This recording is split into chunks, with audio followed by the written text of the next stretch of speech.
आजकल देश में फर्जी वोटर लिस्ट बवाल है। ऐसे में मध्य प्रदेश के 38 राजनीतिक दलों को लेकर चुनाव आयोग ने सवाल खड़ा किया है। इनमें से 15 राजनीतिक दल अगला विधानसभा चुनाव और लोकसभा चुनाव नहीं लड़ पाएंगे।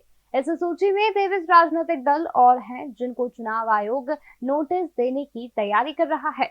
इस प्रकार मध्य प्रदेश में इन सियासी पार्टियों के वजूद पर संकट है। इनका चुनाव लड़ना अब मुश्किल हो जाएगा।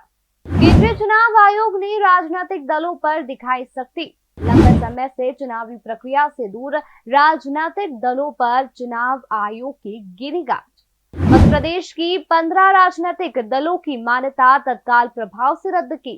चुनाव आयोग ने 23 अन्य दलों को नोटिस जारी कर मांगा जवाब। इन दलों ने पिछले 6 सालों से राज्य में किसी भी प्रकार का चुनाव नहीं लड़ा।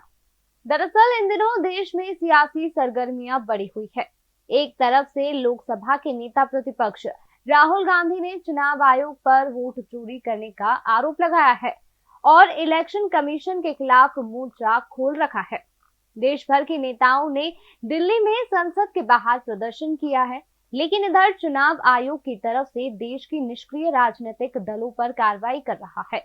इसी के साथ ही ऐसे की 23 राजनीतिक पार्टियां ऐसी हैं जो कि चुनाव आयोग के निशाने पर है, जिनकी मान्यता भी जल्द रद्द की जा सकती है। मध्य प्रदेश के जिन राजनीतिक दलों पर चुनाव आयोग ने चुनाव लड़ने पर रोक लगाई है, उनकी वजह क्या है?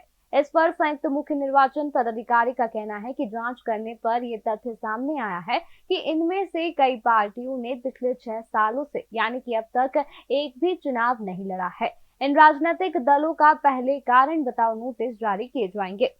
आपको बता दें कि चुनाव आयोग ने बीते 6 सालों से अनएक्टिव राजनीतिक दलों के खिलाफ सख्त रुख अपनाया है। चुनाव आयोग की तरफ से मध्य प्रदेश के ऐसे 23 राजनीतिक दलों से जवाब मांगा है कि पिछले 6 सालों में कोई चुनाव क्यों नहीं लड़ा है।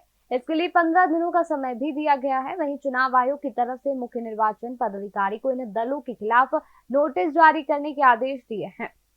आंकड़ों के मुताबिक प्रदेश के अंदर 111 पंजीकृत गैर मान्यता प्राप्त दल थे, जिन्हें हाल ही में 15 के पंजीयन भी रद्द किए गए। अब 23 पर भी सख्ती की तलवार लटकी हुई है। अगर इन पर भी कार्रवाई होती है तो प्रदेश के अंदर सिर्फ 73 राजनीतिक पार्टियां बचेंगी। आपको बता दें कि जनप्रतिनिधि अधिनियम 1951 के तहत राजनीतिक दलों का रजिस्ट्रेशन होता है। 6 साल तक कोई चुनाव नहीं लड़ने से रजिस्ट्रेशन रद्द कर दिए जाते हैं। पूरे देश में सिर्फ 6 राष्ट्रीय राजनीतिक दल है। इसके अलावा 67 क्षेत्रीय पार्टियां हैं। चुनाव आयोग के अनुसार नोटिस देने के 15 दिन बाद उन्हें सुनवाई का भी मौका दिया जाएगा। उसके बाद विस्तृत रिपोर्ट चुनाव आयोग को भेजी जाएगी। इसके बाद इन राजनीतिक दलों की डीलिस्टिंग को लेकर निर्णय होगा। अभी चुनाव आयोग ने देश भर में 334 राजनीतिक दलों को हटाया है। इनमें 15 मध्य प्रदेश के भी हैं। इनमें सबसे ज्यादा 4 दलों को मुख्यालय भोपाल में है। आपको बता दें कि इनके अलावा झाबुआ, उज्जैन, मुरैना, इंदौर, रीवा, विदिशा, सागर और जबलपुर में मुख्यालय है। अब आपको बता दें कि चुनाव आयोग ने किन राजनीतिक दलों की मान्यता रद्द कर दी है।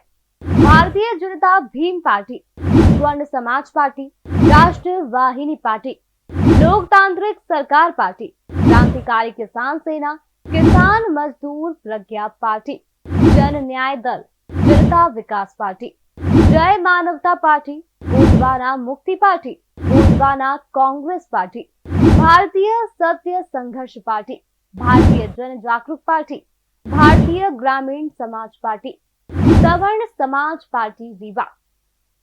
आपको बता दें कि केंद्रीय निर्वाचन आयोग ने सोमवार को देश भर में 476 गैर मान्यता प्राप्त बोगस राजनीतिक दलों के बारे में संबंधित राज्यों के मुख्य निर्वाचन पदाधिकारियों को जांच के निर्देश जारी किए हैं। इसमें मध्य प्रदेश से 23 दल शामिल है, जबकि उत्तर प्रदेश से सबसे अधिक 121, महाराष्ट्र से 44, तमिलनाडु से 42 और दिल्ली से 41 दल है। बता दें देश भर में गैर मान्यता प्राप्त कुल राजनीतिक दलों की संख्या 2854 थी, जिनमें से 334 दलों की छटनी के बाद अब इसकी संख्या घटकर 2520 रह गई है। इसके अलावा चुनाव आयोग ने यह भी संकेत दिया है कि इनमें से 476 और दलों को हटाया जा सकता है।